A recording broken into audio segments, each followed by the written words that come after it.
Handa na ba ang inyong mga puso para sa isang kwentong susubok sa ating pananaw tungkol sa yaman at pagmamahal? Sabi nila, ang bawat tagumpay ay may katumbas na sakripisyo. Ngunit paano kung ang pinakamalaki mong sakripisyo ay ang kaligayahang hindi mo na malayang matagal mo nang isinuko? Sabay-sabay nating tuklasin ang isang kwentong magpapatunay na ang pinakamahalagang kayamanan ay hindi nabibili ng pera at minsan, ito'y dumarating sa anyo ng isang munting bata na may bitbit na katotohanan mula sa nakaraan. Napakalamig ng hangin sa loob ng pribadong silid ng 5-star restaurant na yon. Kasing lamig ng mga mata ni Sinag Dakila. Bawat galaw niya ay kalkulado.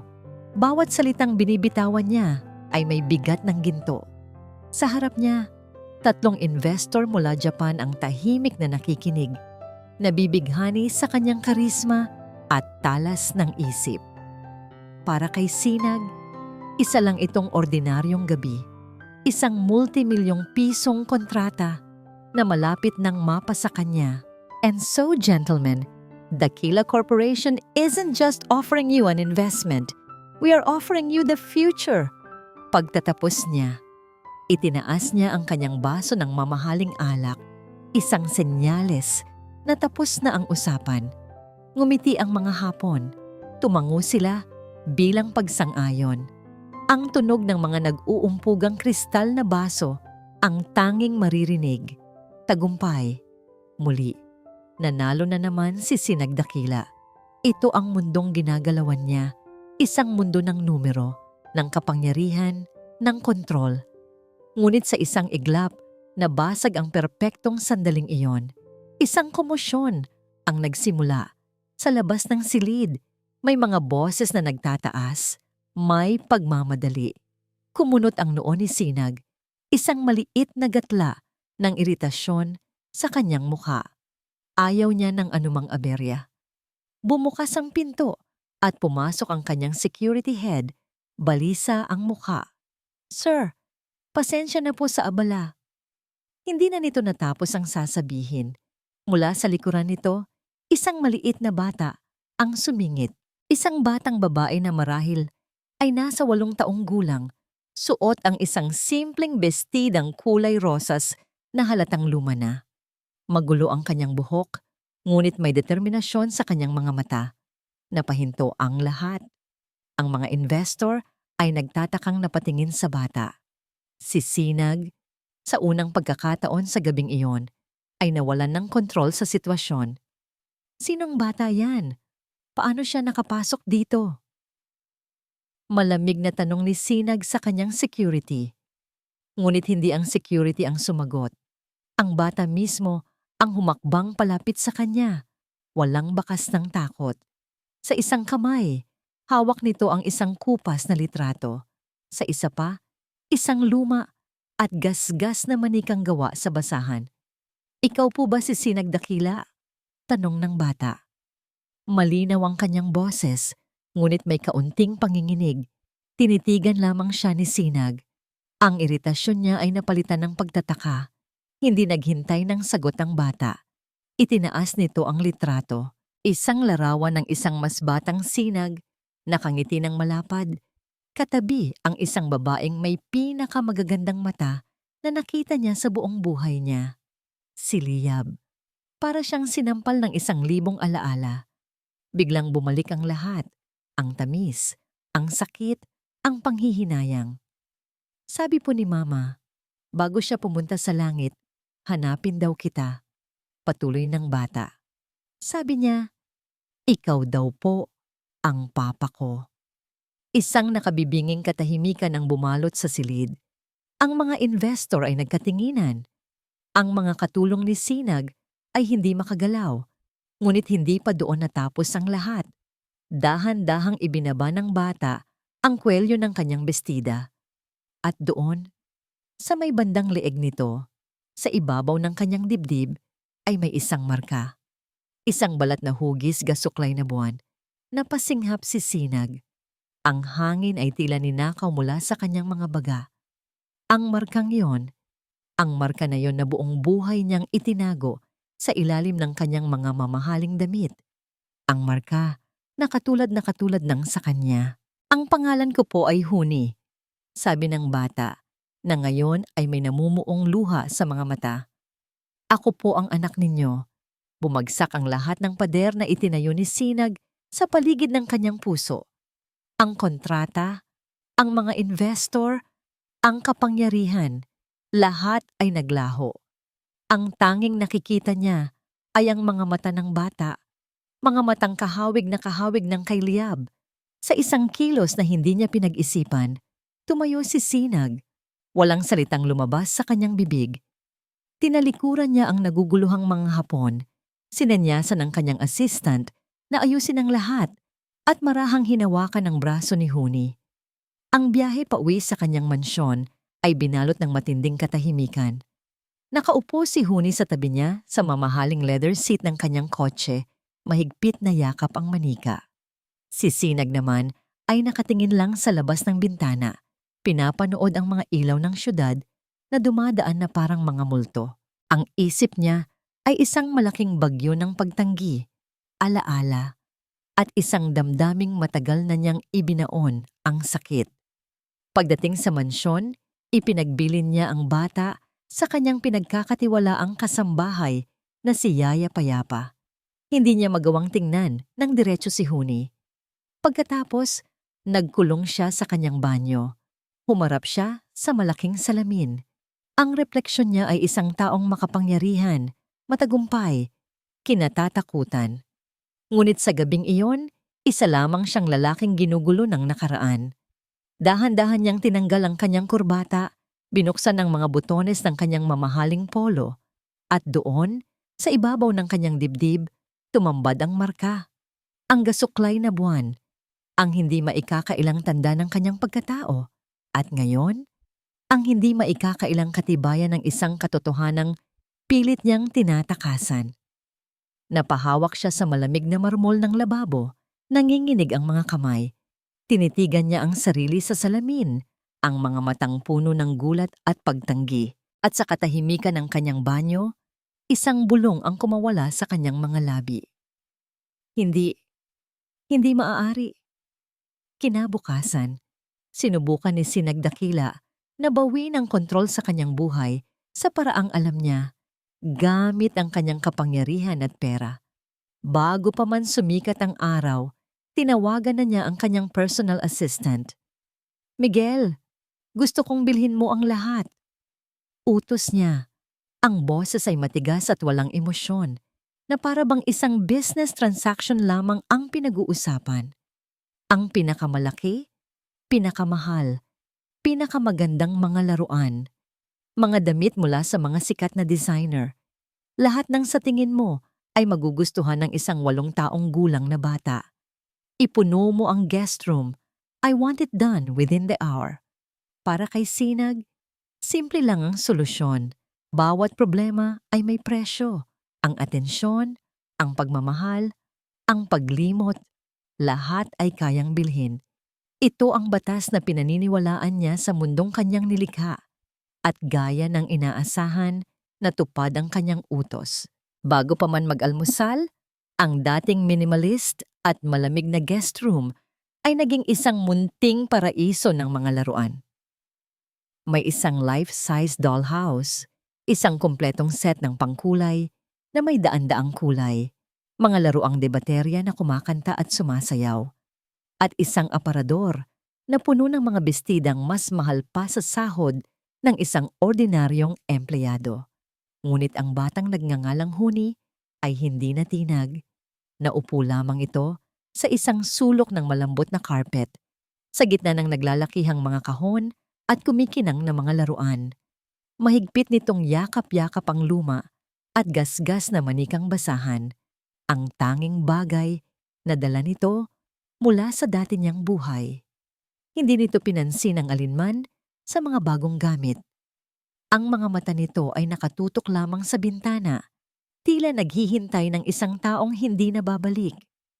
Pinanood ni Sinag ang eksena mula sa bahagyang nakaawang na pinto. Isang pamilyar na damdamin Ang gumapang sa kanyang dibdib, pagkainis, frustration. Bakit hindi gumagana ang kanyang solusyon? Ano pa ang kulang? Sa oras ng tanghalian, lalong lumala ang kanyang pagkabigo.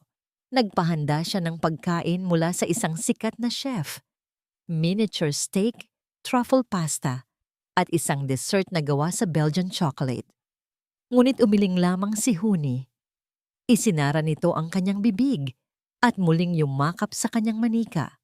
Doon na pumasok si Yaya Payapa, ang matandang kasambahay na mas matagal nang naninilbihan sa mansyon kaysa sa mga kasalukuyang kasangkapan.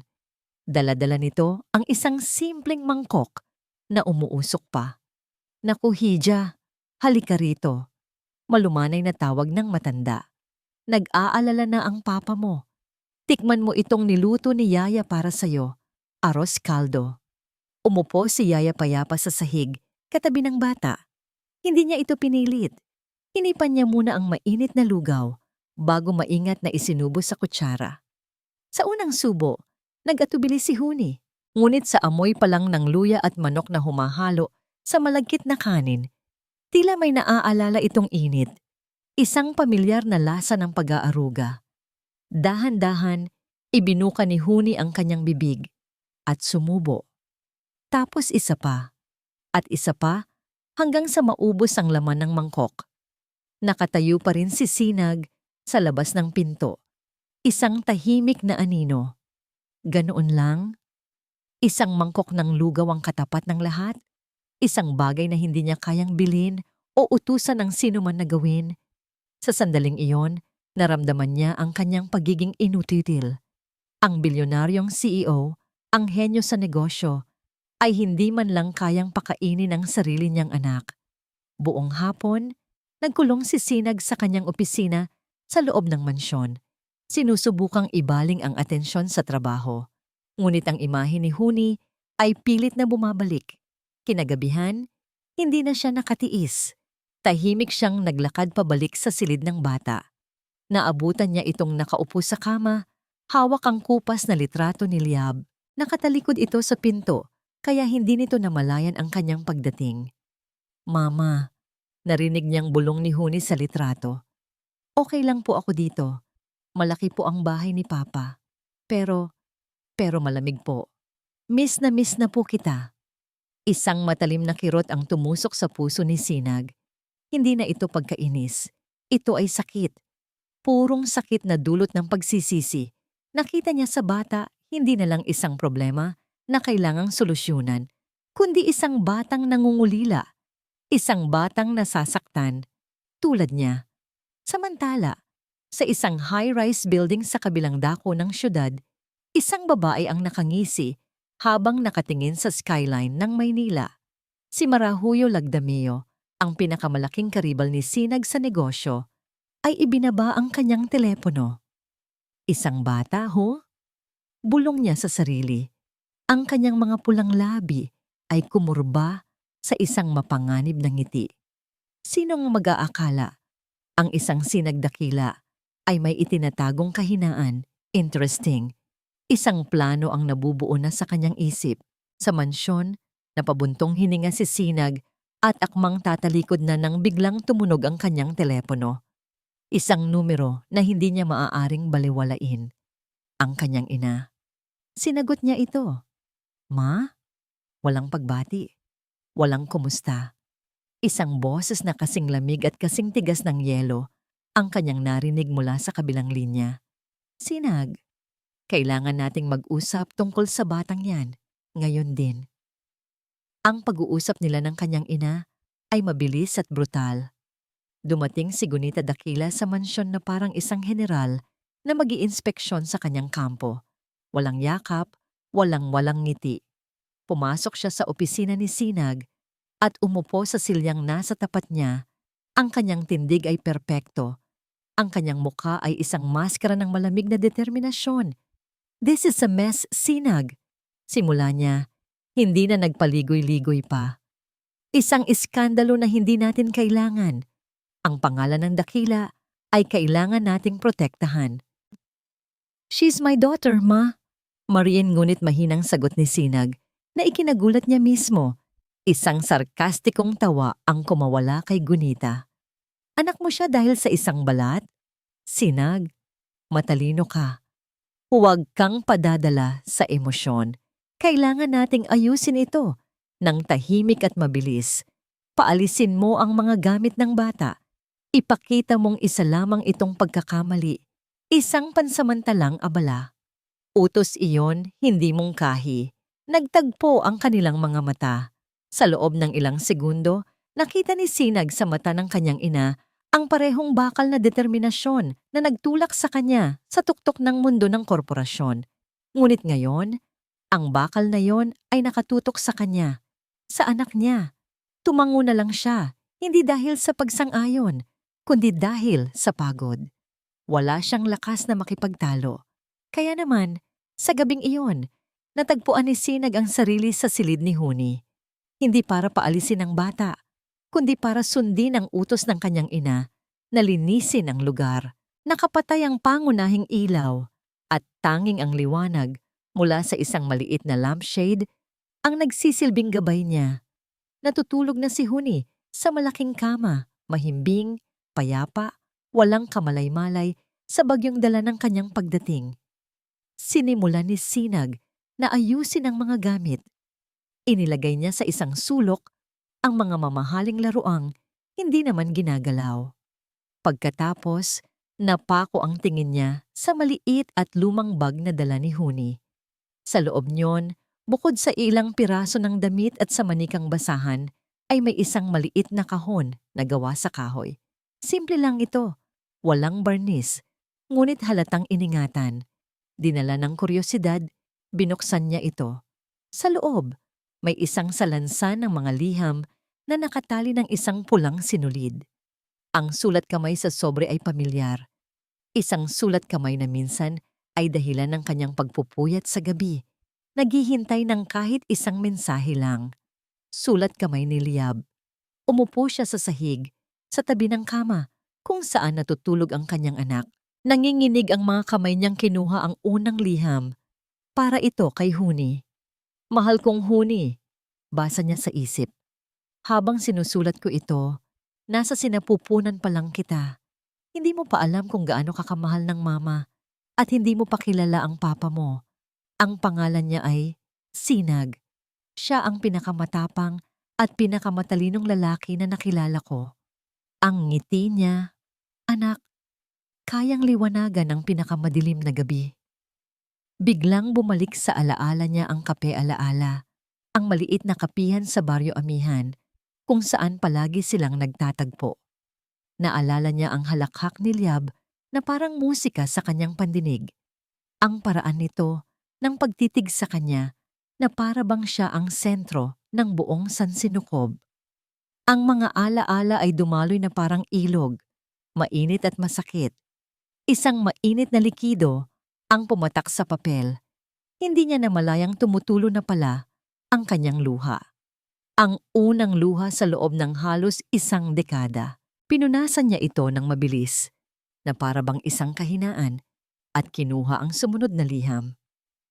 Anak, darating ang araw na magtatanong ka kung bakit tayo umalis, kung bakit hindi mo nakasama ang papa mo. Gusto kong malaman mo na mahal ka niya at mahal na mahal niya ako. Ngunit may mga pangarap siya na kailangan niyang abutin. Isang mundong hindi ako kabilang, at para hindi ako maging pabigat sa kanyang paglipad, kinailangan kong bumitaw. Ginawa ko ito dahil sa pagmamahal. Bawat salita ay parang punyal na bumaon sa kanyang puso. Pabigat? Kailanman ay hindi niya itinuring na pabigat si Liab. Siya ang kanyang pahinga, ang kanyang kanlungan. Ang pag-alis nito ang sumira sa kanya, ang nagtulak sa kanya na maging ang makina ng korporasyon na siya ngayon. Ipinagpatuloy niya ang pagbabasa. Ang mga liham ay puno ng mga kwento tungkol sa kanya, mga kwentong ikinukwento ni Liab sa anak nito para hindi ito makalimot sa ama. Tungkol sa paborito niyang kulay, sa pangarap niyang magtayo ng pinakamalaking kumpanya, sa paraan ng pagkunot ng kanyang noo Kapag malalim ang iniisip, nabuhay si Sinag sa isipan ni Huni sa pamamagitan ng mga salita ng ina nito. Tumingin siya sa natutulog na bata. Ang munting anghel na ito, ang buong buhay niya ay binuo ng mga kwento tungkol sa isang amang hindi niya nakasama. At siya, ang ama na iyon, ay walang kaalam-alam. Ang galit na itinago niya para kay Liab sa loob ng maraming taon. Ang galit dahil sa pag-iwan nito sa kanya ng walang paalam ay unti-unting natunaw at napalitan ng isang napakalalim na pagsisisi. Sa unang pagkakataon, hindi na isang abala ang tingin niya kay Huni, kundi isang biyaya, isang buhay na alaala ni Liab, isang pagkakataon para itama ang mga pagkakamali ng nakaraan. Nasa ilalim na siya ng salansan ng mga liham. Ang huling sobre, ang sulat kamay dito ay medyo nanginginig na para bang isinulat sa mga huling sandali. Binuksan niya ito. Pinakamamahal kong Huni, kapag binabasa mo na ito, marahil ay kasama ko na ang mga bituin. Huwag kang malungkot, anak. Ibinigay mo sa akin ang 8 pinakamasayang taon ng buhay ko. Ngayon, oras mo nang hanapin ang papa mo. Maging matapang ka. Ipakita mo sa kanya ang marka sa iyong dibdib. Ang tanda ng aming pagmamahalan. Napahinto sa pagbasa si Sinag, humigpit ang hawak sa papel. Ngunit ang kasunod na pangungusap ang nagpatigil sa pagtibok ng kanyang puso. At Huni, isang huling pakiusap. Huwag mong kamuhian ang iyong lola, anak. May mga bagay na ginawa niya na akala niya ay para sa ikabubuti ng lahat.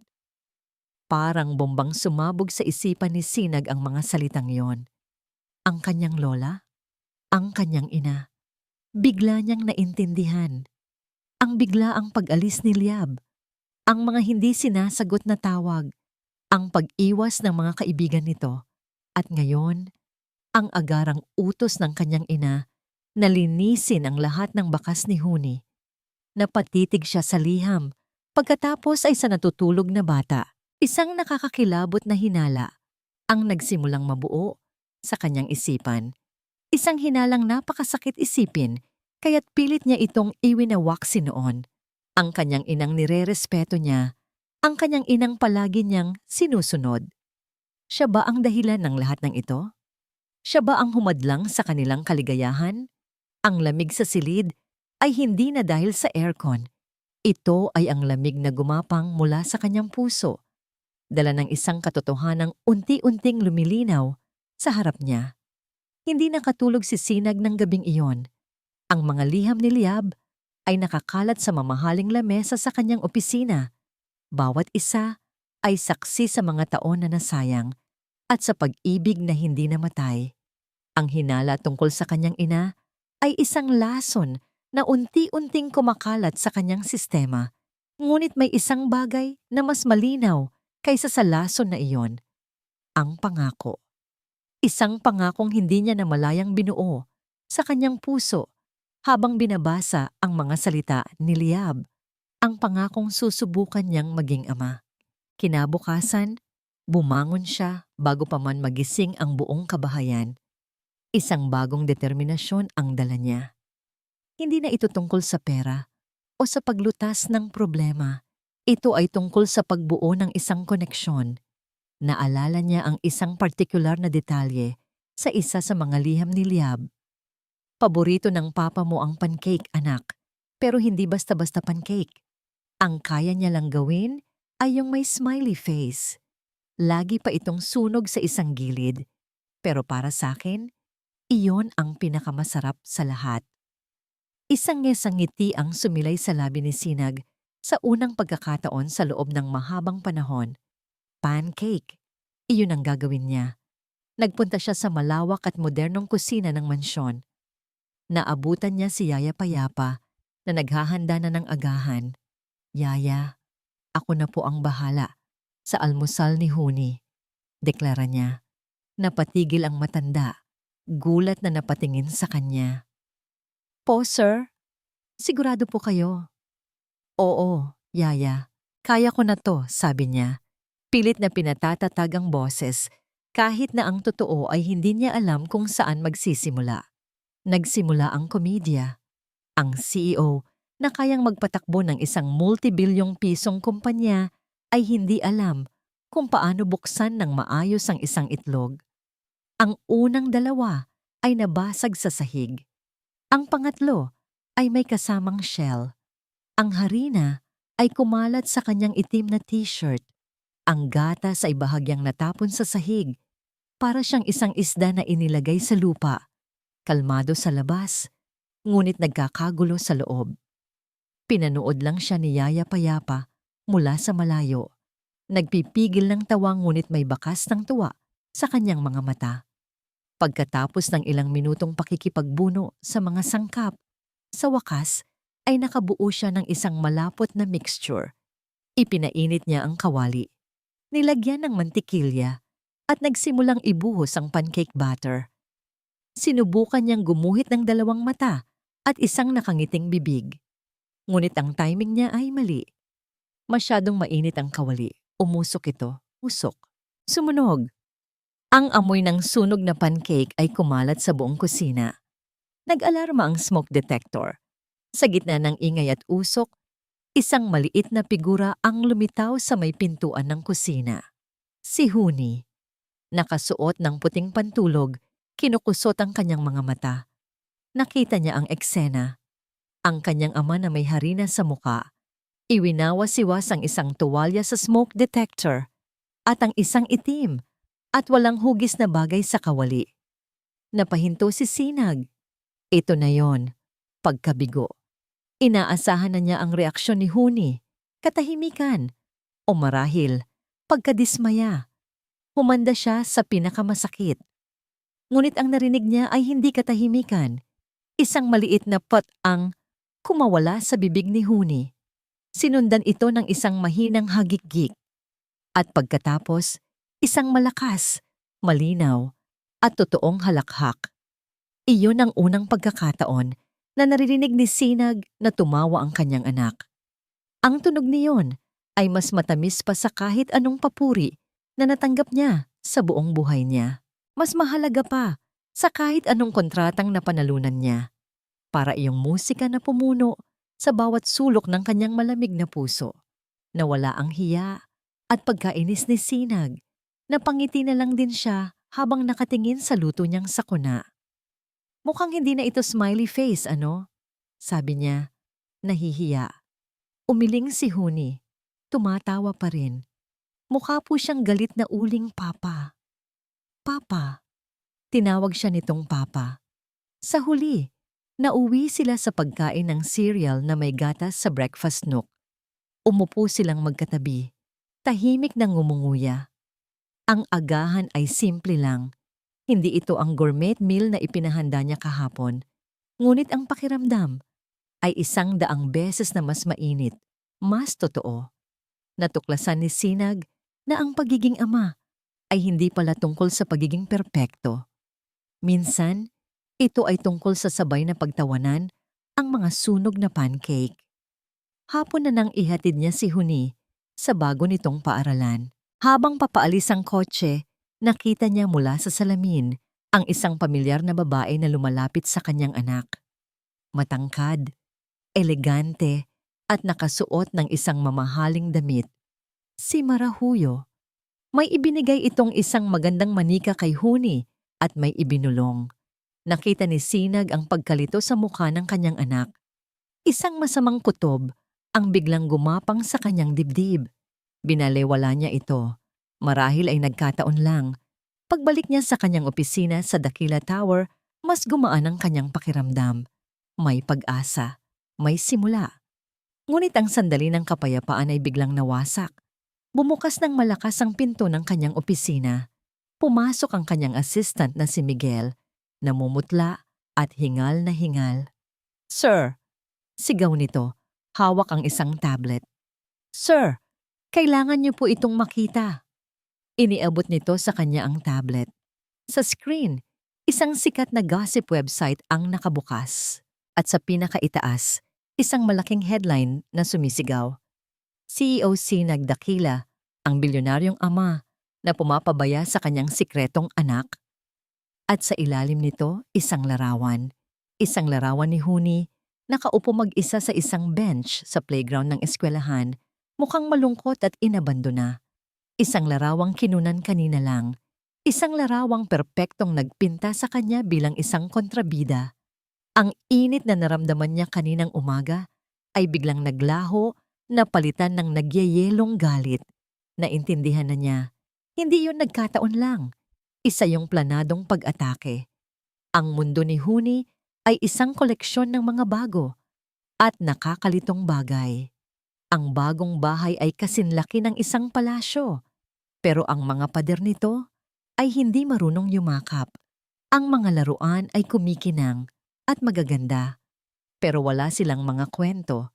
Hindi tulad ng luma niyang manikang basahan na laging pinagkukwentuhan ni Mama. At nariyan si Papa. Si Papa ay parang isang malaking puzzle. Noong una, para siyang isang mataas na pader na hindi maakyat, malamig, malayo.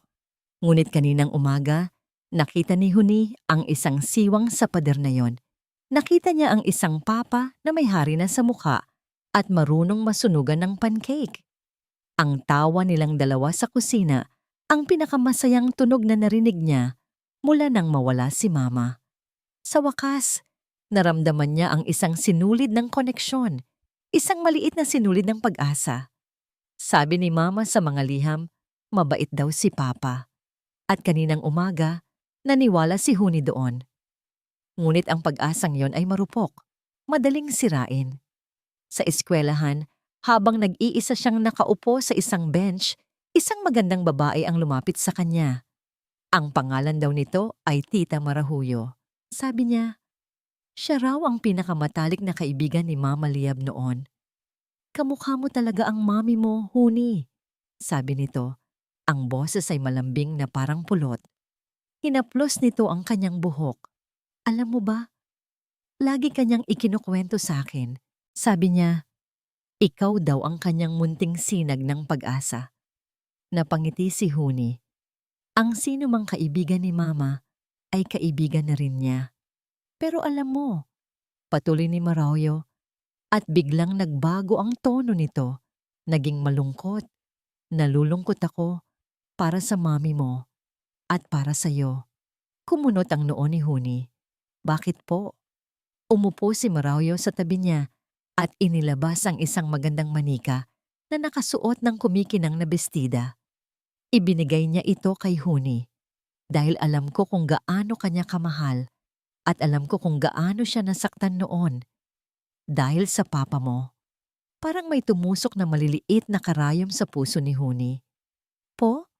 Sabi po ni Mama sa sulat, mahal daw po siya ni Papa.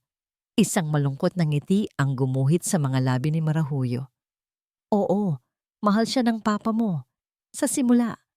Pero ang mga taong mayayaman, Huni, madali silang magbago. Marami siyang pinangako sa mami mo. Isang bahay, isang pamilya. Pero nang dumating ang pagkakataon na kailangan niyang pumili sa pagitan ng mami mo at ng kanyang pera, pinili niya ang pera. Iniwan niya ang mami mo ng mag-isa. Hindi. Hindi iyon ang kwento ni Mama. Ngunit ang paraan ng pagsasalita ni Tita Marahuyo ay puno ng kasiguraduhan, puno ng awa. Ipinakita ni Marahuyo ang kanyang cellphone. May mga litrato roon. Isang litrato ni Sinag na nakikipagtawanan sa ibang babae sa isang party. Tingnan mo, bulong ni Marahuyo.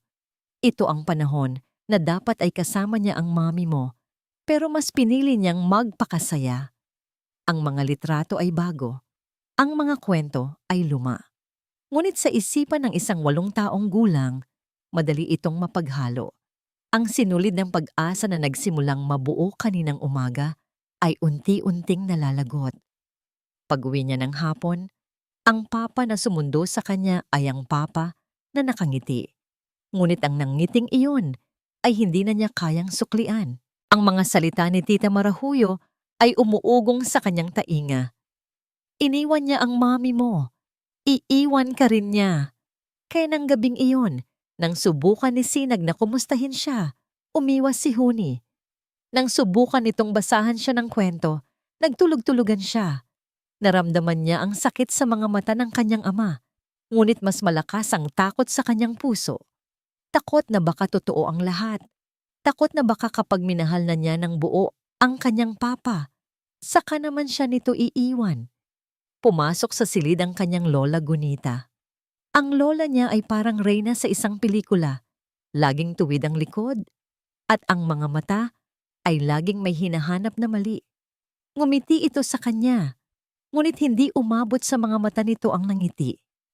Huni, apo, sabi nito, umupo sa gilid ng kanyang kama. Huwag kang maniniwala sa lahat ng naririnig mo. Ang pamilyang ito, komplikado. Ang mahalaga ay sumunod ka sa akin. Naiintindihan mo ba? Ako ang nakakaalam kung ano ang pinakamabuti. Lalong naguluhan si Huni. Sino ang paniniwalaan niya? Ang mga liham ni Mama? Ang sunog na pancake at ngiti ni Papa? Ang malalambing ngunit nakalalason na salita ni Tita Marahuyo? O ang malamig na pangako ng kanyang lola? Ang mundo niya ay naging isang malaking palaisipan na hindi niya kayang buuin. Nang gabing iyon, bago siya matulog, lumapit muli si Sinag sa kanyang silid. Ang sigla nito kaninang umaga ay wala na. Napalitan ito ng pagod at pag-aalala. Nakita niya ang aninag ng artikulo sa telepono nito bago ito mabilis na itinago. Huni anak, may problema ba? Malumanay na tanong nito. Galit ka ba sa akin? Gusto niyang sabihin na hindi. Gusto niyang sabihin na natatakot lang siya. Gusto niyang yakapin ito tulad ng pagyakap niya sa kanyang manikang basahan. Ngunit ang mga salita ni Marahuyo ay bumalik na parang lason. Iiwan ka rin niya, tulad ng ginawa niya sa mama mo. Dahan-dahan siyang umatras sa kama nang akma siyang hahawakan nito. Nakita niya ang sakit sa mukha ng kanyang ama. Isang sakit na hindi niya maintindihan, pero alam niyang siya ang dahilan. At sa wakas, lumabas sa kanyang bibig ang mga salitang ibinulong sa kanya kanina. Mga salitang hindi naman talaga sa kanya. Sabi po ni Tita Marahuyo, iiwan niyo rin daw ako, tulad ng ginawa niyo kay Mama. Ang mga salitang yon ay parang isang malakas na sampal kay Sinag. Nakita ni Huni kung paano nag-unaw ang pag-asa sa mga mata nito, napalitan ng gulat at sakit. Hindi ito nakapagsalita. Dahan-dahan itong tumayo, tumalikod, at isinara ang pinto. Iniwan si Huni sa dilim kasama ang kanyang takot at pagkalito. Niyakap ni Huni ang kanyang mga tuhod at tahimik na umiyak. Bakit ganito kasakit ang magkaroon ng pamilya? Sana pala, nanatili na lang silang dalawa ni Mama sa kanilang munting bahay sa Baryo Amihan, kung saan ang tanging yaman nila ay ang kanilang mga kwento at ang pagmamahal na simple at hindi nakakalito. Ang mga salita ni Huni ay isang punyal na nanatiling nakabaon sa dibdib ni Sinag. Iiwan niyo rin daw ako, tulad ng ginawa niyo kay Mama. Sakit, pagtanggi, at higit sa lahat galit. Galit hindi sa bata, kundi sa kasinungalingang ipinunla sa isipan nito. Galit kay Marahuyo, tulad ng isang sugatang hayop, bumalik si Sinag sa kanyang lungga, ang kanyang trabaho. Ibinuhos niya ang lahat ng kanyang sama ng loob sa mga numero, sa mga pulong, sa mga proyektong nangangailangan ng kanyang walang awang desisyon. Kung hindi niya kayang ayusin ang kanyang pamilya, aayusin niya ang kanyang imperyo. Gabi na nang magpatawag siya ng isang emergency board meeting. Ang paksa, isang hostile takeover bid mula sa isang kalabang kumpanya. Ang kanyang mga executive ay nakaupo sa paligid ng mahabang lamesa, takot at pagod ang mga mukha. This is unacceptable, sigaw ni Sinag. Ang boses ay umalingaw-ngaw sa buong silid. Inihagis niya ang isang folder sa lamesa. Our projections are weak. Our response is pathetic. Gusto niyo bang panoorin na lang na gumuho ang lahat ng pinaghirapan natin? Walang nangahas na sumagot. Ang sinag dakila na nasa harap nila ngayon ay ang sinag dakila na kinatatakutan ng lahat. Walang puso, walang pasensya, walang puwang para sa pagkakamali. Sa gitna ng kanyang paninermon, nag-vibrate ang kanyang telepono. Pangalan ni Yaya Payapa. Isang kislap ng inis ang dumaan sa kanyang mga mata. Hindi ito ang oras para sa mga problema sa bahay. Pamilya. Iyon ang pinagmulan ng lahat ng gulo. Pindot. Inignore niya ang tawag. Makalipas ang 5 minuto, tumawag ulit ito. Pindot. Inignore niya ulit. Mas madiin sa pagkakataong ito. Pinatay niya ang tunog ng telepono at ibinalik ang buong atensyon sa pulong. As I was saying, sa mansyon, ang pag-aalala ni Yaya Payapa ay nagiging purong takot. Kanina pa mataas ang lagnat ni Huni. Binigyan na niya ito ng gamot at pinunasan ng maligamgam na tubig. Ngunit sa halip na bumaba, lalo pa itong tumataas. Ang balat ng bata ay nag-aapoy sa init. Ang mga labi nito ay tuyo at putok-putok. Mama, unggol ni Huni na hinahanap sa hangin ng isang taong wala na. Mama, ang sakit! Nanginginig ang mga kamay ni Yaya Payapa habang sinusubukan ulit tawagan ang kanyang amo. Ngunit ngayon, diretso na ito sa voicemail. Wala na siyang ibang maisip na tawagan. Hating gabi na nang matapos ang pulong, napanalo ni Sinag ang debate. Nakaisip sila ng solusyon. Ngunit habang nag-iisa siyang nagmamaneho, pauwi sa madilim na kalsada, walang anumang pakiramdam ng tagumpay. Isang kabiguan ang bumalot sa kanya. Para saan ang lahat ng ito? Kung sa pag-uwi niya, isang pares ng malulungkot na mata ang sasalubong sa kanya, mga matang puno ng takot at kawalan ng tiwala. Pagpasok niya sa mansyon, isang hindi pangkaraniwang katahimikan ang sumalubong sa kanya. Masyadong tahimik. Yaya? Tawag niya. Isang humahagulgol na Yaya Payapa ang lumabas mula sa silid ni Huni. Sir, kanina ko pa po kayo tinatawagan. Si Huni po, sir. Ang taas po ng lagnat, ayaw bumaba. Nawala ang lahat ng pagod at galit ni Sinag. Napalitan ito ng nagyayelong takot. Kumaripas siya ng takbo papasok sa silid. Nakita niya si Huni sa kama. Namumula, nanginginig, at hirap na huminga. Idinampi niya ang kanyang palad sa noo nito. Nag-aapoy. Mama, muling ungol ng bata, ang mga mata ay nakapikit. Sa sandaling iyon, gumuho ang mundo ni Sinag. Ang lahat ng kanyang galit, lahat ng kanyang pride ay naglaho. Ang natira na lang ay ang nakakabinging tutunog ng kanyang pagsisisi. Ito ang kasalanan niya. Dapat ay naroon siya. Dapat ay sinagot niya ang telepono. Dalhin natin siya sa ospital. Sigaw niya, ang boses ay basag. Binalot niya si Huni sa isang makapal na kumot at binuhat ito. Ang gaan. Napakagaan ng 8 taong gulang niyang anak. Maingat ngunit mabilis siyang bumaba ng hagdan na para bang ang buhay nito ay nakasalalay sa bawat segundo. Ang CEO na nag-uutos sa libu-libong tao ay isa na lang ngayong ama na natatakot, isang amang nagmamakaawa sa langit na sana ay hindi pa huli ang lahat. Sa emergency room ng ospital, ang bawat tiktak ng orasan ay parang isang martilyo na pumupukpok sa kanyang dibdib. Isinugod si Huni sa loob at siya ay naiwan sa pasilyo, mag-isa, walang magawa. Ilang sandali pa, isang pamilyar na boses ang tumawag sa kanyang pangalan. Sinag! Napalingon siya, si Marahuyo.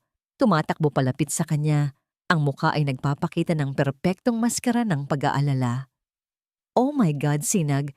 I came as soon as I heard. Anong nangyari? Kumusta na si Huni? Sabi nito, hinahawakan ng kanyang braso na para bang nagbibigay ng suporta. Naguguluhan si Sinag. Paano mo nalaman? May tumawag sa akin. Mabilis na sagot nito. Hindi na mahalaga kung sino. Ang mahalaga ay ang kalagayan ni Huni. Nandito ako para sa'yo, para sa inyo. Sa gitna ng kanyang pag-aalala, hindi napansin ni Sinag ang isang mabilis na kislap ng ilaw mula sa dulo ng pasilyo. Hindi niya napansin ang bahagyang pagngisi ni Marahuyo habang nakayakap ito sa kanya. Isang ngising agad din namang nawala. Kinaumagahan, pagkatapos ng isang gabing walang tulog, lumabas ang doktor. Stable na si Huni, isang malubhang impeksyon, ngunit naagapan. Nakahinga ng maluwag si Sinag. Habang nakaupo siya sa tabi ng kama ng natutulog na anak, isang bagong determinasyon ang nabuo sa kanya. Hindi na niya hahayaang mangyari ulit ito. Poprotektahan na niya si Huni. Iyon na ang kanyang bagong prioridad. Ngunit sa pagbukas ng pinto, pumasok si Miguel, ang kanyang assistant. Hindi ito makatingin ng diretso at hawak nito ang isang tablet na parang isang hatol ng kamatayan. "Sir, lumabas na po ang balita." Iniabot nito ang tablet. Sa screen, sa halos lahat ng major news outlet at gossip blog, iisa ang laman. Isang larawan niya, mukhang pagod at balisa, sa labas ng emergency room at sa ibabaw nito, isang nagliliyab na headline. "Pagpapabaya ng bilyonaryo, muntik ng ikamatay ng anak na itinatago." Kasabay nito, nag-vibrate ang telepono ni Miguel. Isang alerto mula sa stock market. Ang presyo ng shares ng Dakila Corporation sa unang pagkakataon sa loob ng 5 taon ay nagsimulang bumagsak. Ang ospital ay dapat sana'y isang lugar ng paggaling. Ngunit para kay Sinag, ito ang naging sentro ng kanyang personal na impyerno. Ang balita ay kumalat na parang apoy. Ang kanyang telepono ay walang tigil sa pagtunog. Mga tawag mula sa media, sa mga miyembro ng board, at isang partikular na nakakainis na tawag mula sa kanyang ina. Hindi niya sinagot ang mga ito. Ang tanging mahalaga ay ang marahan at payapang paghinga ng batang natutulog sa kama sa harap niya. Ngunit hindi mo matatakasan ang bagyo sa pamamagitan ng pagtago. Kinabukasan, kinailangan niyang harapin ito. Isang emergency board meeting ang ipinatawag at sa pagkakataong ito, hindi siya ang nanguutos, siya ang nasasakdal. Pagpasok niya sa boardroom, ang hangin ay mabigat sa akusasyon. Ang mga mukha na dati ay puno ng paghanga at takot sa kanya ay puno na ngayon ng pagdududa at galit. "Sinag, Sinag, this is a disaster," bungad ni Mr. Tan, isa sa mga pinakamatandang miyembro ng board. "Our stock value dropped by 15% overnight. 15% dahil sa personal mong kapabayaan. This isn't just about the company's image anymore," sabi ng isa pa. "This is about your competence, your judgment. Paano namin ipagkakatiwala sa iyo ang kumpanya kung sarili mong anak? Hindi mo maalagaan." Bawat salita ay isang dagok. Ngunit ang sinag na kaharap nila ay hindi na ang sinag na puro negosyo lang ang alam. Ang sakit na naramdaman niya sa ospital ay naging isang kalasag. "My daughter's health is not a topic for this board meeting," mariin niyang sabi. Ang boses ay kalmado ngunit may bakal sa ilalim. "And what happened was an orchestrated attack. Someone planned this." Isang mapaklang tawa ang narinig mula kay Marahuyo Lagdameo na naroon bilang isang major shareholder. "An attack? Or are you just making excuses, Sinag? Baka naman hindi mo lang matanggap na nagkamali ka." Tinitigan siya ni Sinag at sa mga mata nito, nakita niya ang isang kislap ng tagumpay. Kinumpirma nito ang kanyang hinala. Umalis siya sa pulong na iyon na may isang malinaw na misyon. Hindi na ito tungkol sa paglilinis ng kanyang pangalan. Ito ay tungkol sa pagkuha ng hustisya para sa kanyang anak. Bumalik siya sa ospital. Gising na si Huni, ngunit tahimik. Nakatingin lang ito sa bintana. Ang mga mata ay blanko. Ang trauma ng pagkakasakit at ang gulo sa paligid ay malinaw na nakaapekto dito. Umupo si Sinag sa tabi niya. Hindi nagsasalita. Kinuha niya ang maliit na kamay nito. Malamig. Dahan-dahan niya itong hinawakan.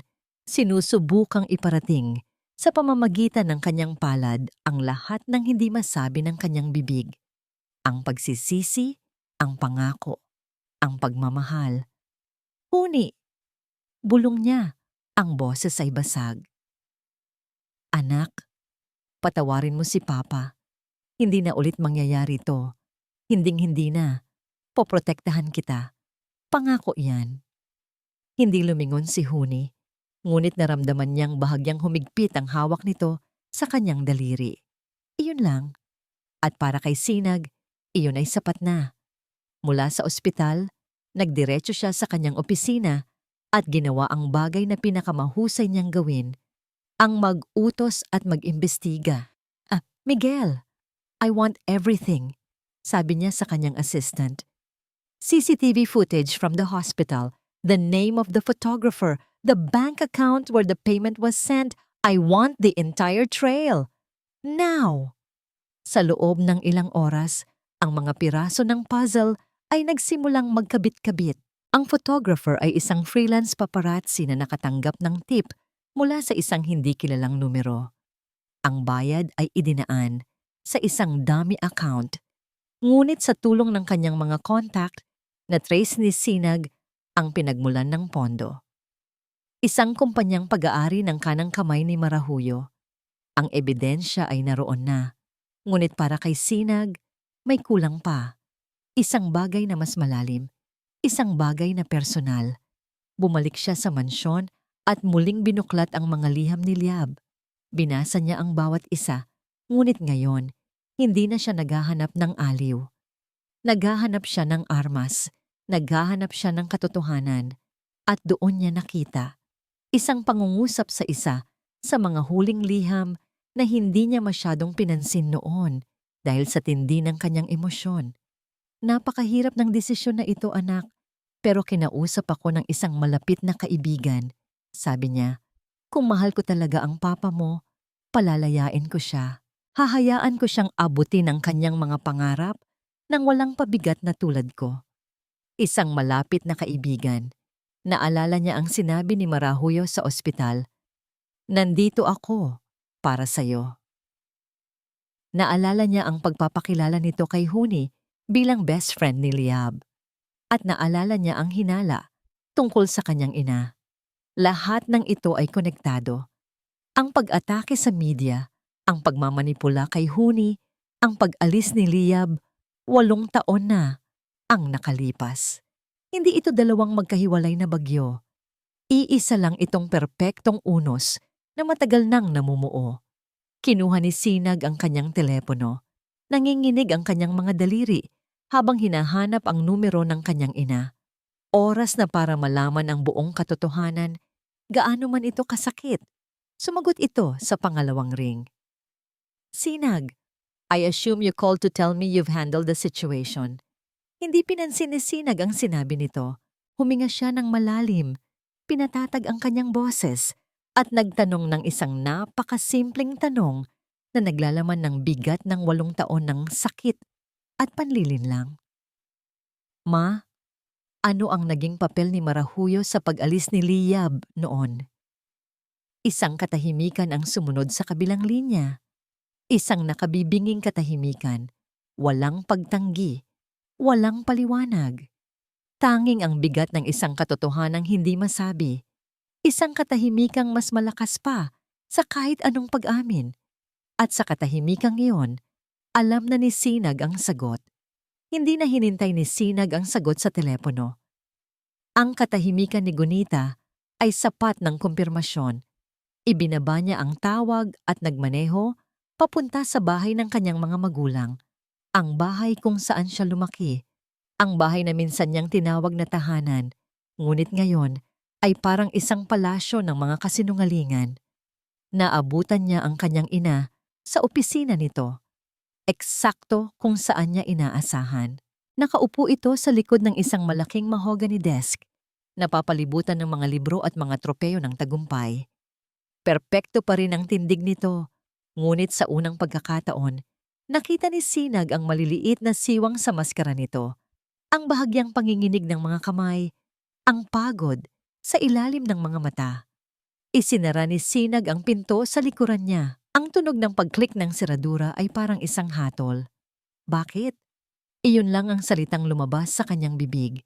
Hindi na niya kailangan pang magpaliwanag kung ano ang tinutukoy niya. Alam nilang dalawa. Tumingin sa kanya si Gunita at sa wakas, bumagsak ang maskara. Ang reyna ay naging isang ina na may pinanghahawakang paniniwala. Gaano man ito kasama. Ginawa ko yon para sa'yo, Sinag. Sabi nito, ang boses ay hindi humihingi ng tawad, bagkus ay nagpapaliwanag. Para sa kinabukasan mo. Ang kinabukasan ko, isang mapaklang tawa ang kumawala kay Sinag.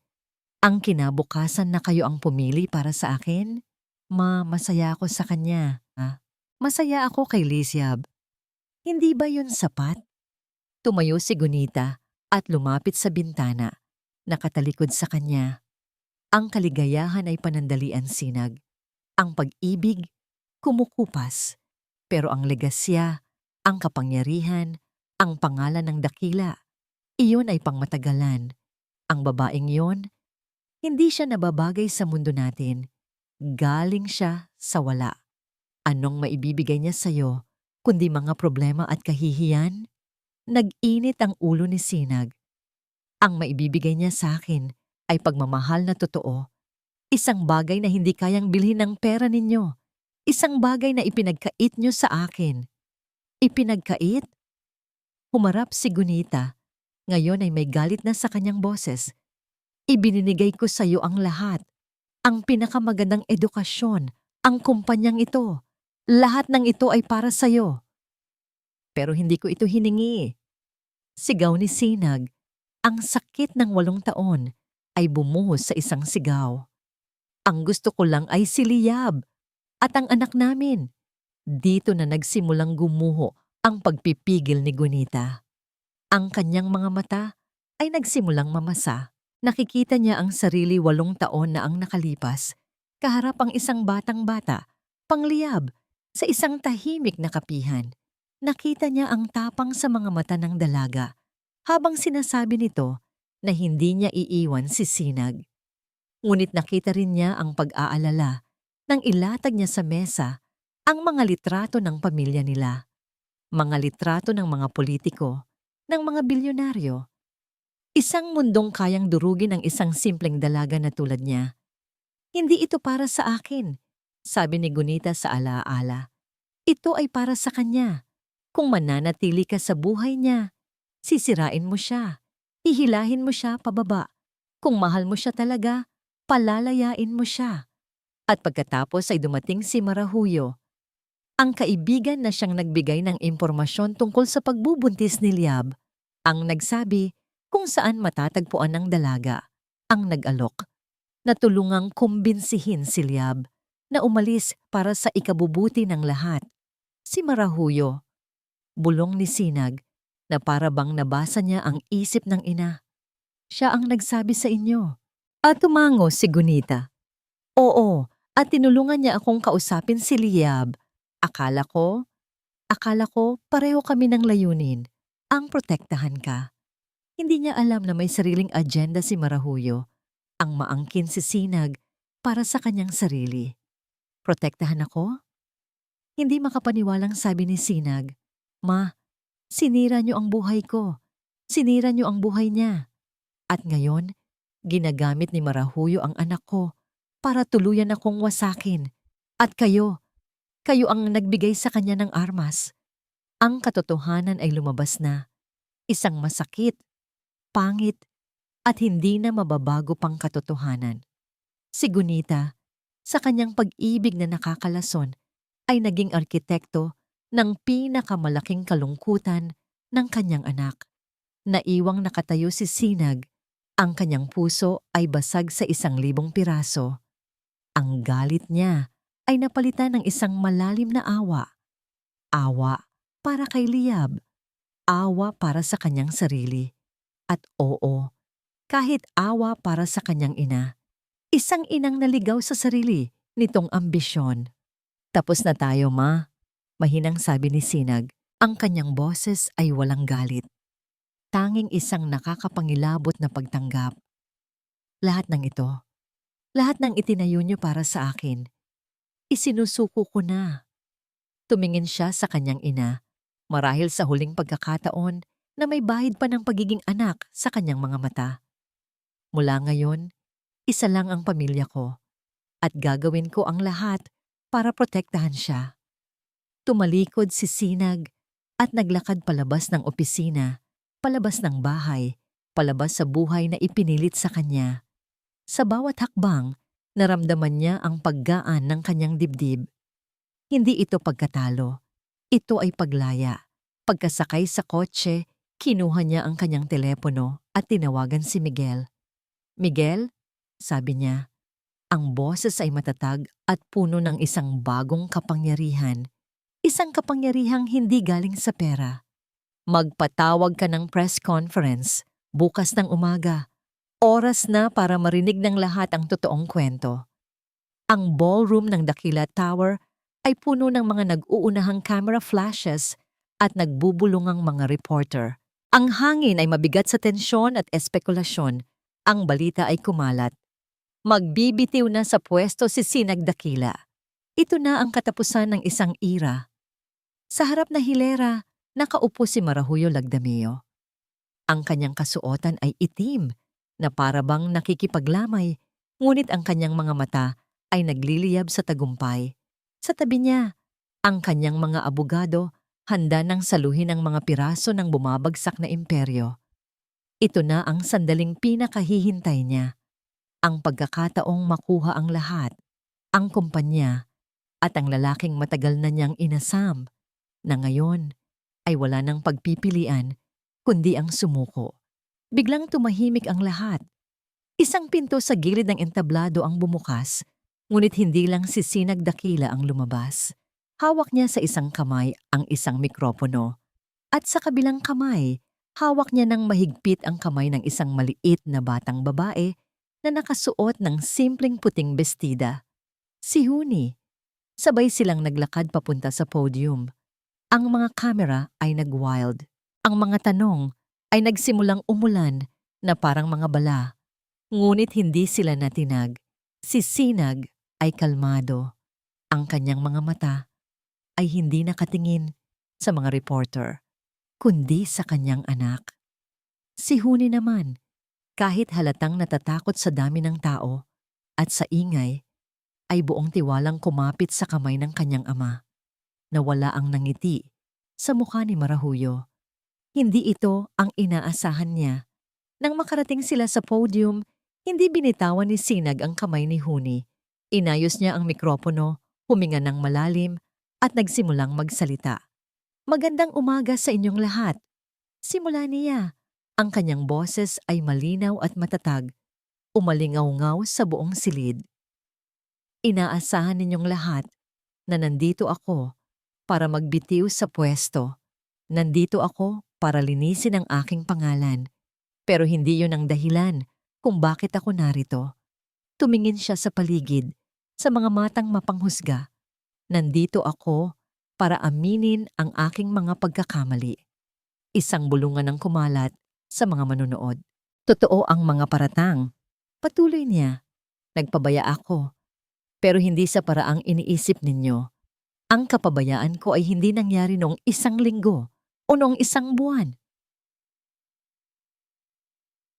Ang kapabayaan ko ay nagsimula 8 taon na ang nakalipas. Dito na niya sinimulang ikwento ang lahat. Ang pag-ibig niya para sa isang simpleng babae mula sa Baryo Amihan. Ang kaligayahang naramdaman niya sa piling ni Liab Halina. Ang mga pangarap na sabay nilang binuo. At ang sakit ng bigla itong mawala nang walang paalam. Sa loob ng 8 taon, nagtago ako sa likod ng kumpanyang ito. Pag-amin niya, ginamit ko ang trabaho, ang pera, ang kapangyarihan para takpan ang butas sa puso ko. Akala ko, sa pagbuo ng isang imperyo, makakalimot ako. Pero nagkamali ako.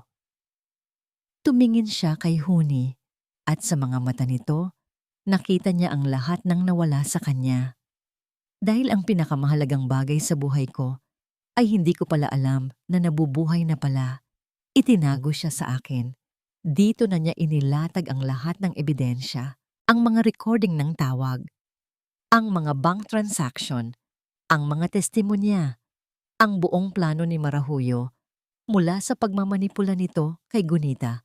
8 taon na ang nakalipas hanggang sa paggamit nito sa sakit ni Huni para sa isang media attack. Ang mukha ni Marahuyo ay namutla. Ang kanyang mga abogado ay hindi makagalaw. Ang mga kamera na dating nakatutok kay Sinag ay sabay-sabay na bumaling sa kanya. Ngunit hindi pa tapos si Sinag. Hindi pa niya sinasabi ang pinakamahalagang bahagi. Marami akong pagkakamali. Sabi niya, ang kanyang boses ay naging isang bulong na puno ng emosyon. At ang pinakamalaki kong pagkakamali ay ang hindi pagiging ama sa batang ito mula sa simula. At iyon ang kasalanang kailangan kong itama. Hindi sa harap ninyo, kundi sa harap niya. Dahan-dahan siyang lumuhod sa harap ni Huni, hindi na alintana ang libu-libong matang nakatingin sa kanila. Ngayon, sila na lang 2 ang tao sa mundo. Huni! Sabi niya, ang mga luha ay malaya nang tumutulo sa kanyang mga pisngi. Anak, patawarin mo si Papa. Patawarin mo ako kung wala ako sa tabi mo. Patawarin mo ako kung nasaktan kita. Pangako, mula ngayon, hindi ka na mag-iisa. Pangako, babawi ako sa lahat ng nasayang na panahon. Mahal na mahal kita, anak. Hindi kumibo si Huni. Nakatingin lang ito sa kanyang ama. Ang amang dati isang palaisipan, na ngayon ay isang bukas na aklat sa harap niya. Nakita niya ang sakit, ang pagsisisi at ang pagmamahal sa mga mata nito. Ang pagmamahal na ikinuwento ni Mama sa kanyang mga liham. At sa wakas, binitawan ni Huni ang kanyang kamay. Ngunit hindi para umatras. Yumakap ito nang mahigpit sa leeg ni Sinag. Isinubsob nito ang kanyang mukha sa balikat ng kanyang ama. At sa gitna ng katahimikan ng buong ballroom, isang maliit na salita ang narinig na para sa kanya ay mas malakas pa sa kahit anong sigawan. Papa, niyakap ni Sinag ang kanyang anak. Ang tunay niyang kayamanan, ang tunay niyang tagapagmana, ang Dakila Corporation ay maaaring bumagsak. Ang kanyang pangalan ay maaaring masira, ngunit wala na itong halaga. Dahil sa sandaling iyon, sa yakap ng kanyang anak, naramdaman niyang buo na ulit siya. Sa gitna ng kaguluhan, habang ini-escort ng mga security guard si Marahuyo palabas, nag-vibrate ang telepono ni Sinag. Isang mensahe mula sa isang numerong matagal nang hindi niya nakikita.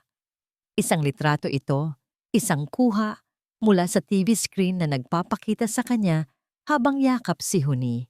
At sa ilalim nito, isang maikling mensahe. Iyan ang anak na ipinagmamalaki ko. G.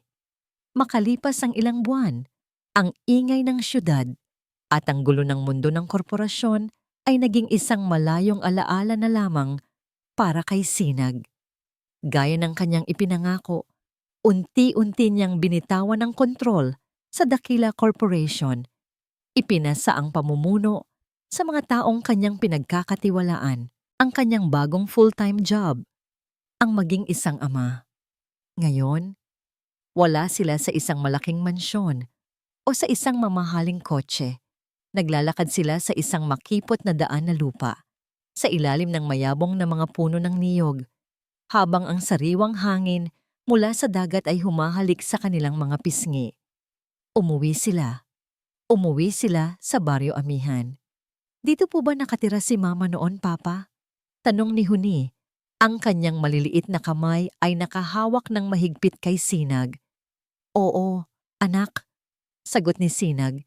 Isang ngiti ang nakaguhit sa kanyang mga labi. Isang ngiting totoo at magaan, malayo sa mga pilit na ngiti na ibinibigay niya noon sa mga business meeting. Dito siya lumaki.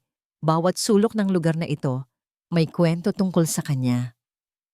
Ang mga tao sa baryo ay lumalabas mula sa kani-kanilang mga simpleng bahay, hindi para usisain ang isang bilyonaryo, kundi para salubungin ang anak ni Liab at ang kanyang apo. May mga ngiti, may mga tango, may mga alok ng sariwang buko juice. Dito hindi siya si Sinag Dakila, ang CEO. Dito siya lang si Sinag, ang lalaking minahal ni Liab. Naglakad sila papunta sa isang maliit na burol kung saan tanaw ang asul na dagat. Sa ilalim ng isang malaking puno ng kalachuchi, may isang simpleng puntod na napapalibutan ng mga puting bulaklak. Umupo sila sa damuhan sa tabi nito. Tahimik lang sila sa simula. Pinapakinggan ang tunog ng mga alon at ang huni ng mga ibon.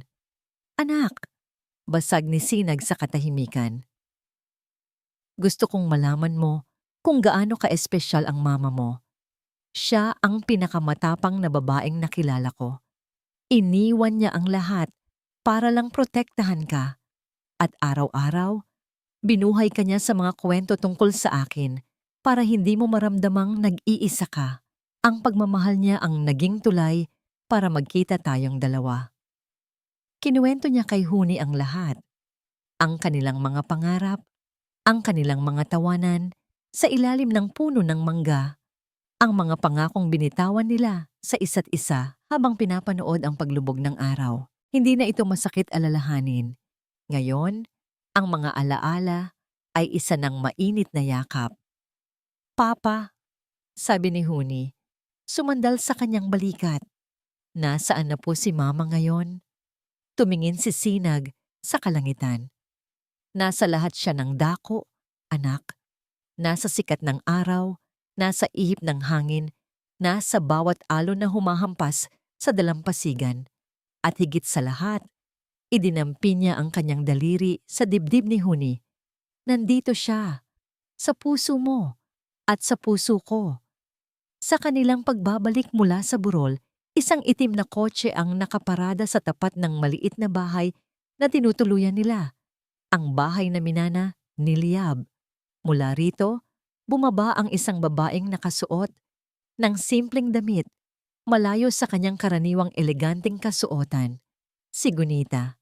Nagkatinginan sila ni Sinag, walang salita. Ngunit sa pagkakataong ito, wala nang galit o panunumbat. Tanging pag-unawa. Lumapit si Gunita, hindi kay Sinag, kundi kay Huni. Lumuhod ito para magpantay sila.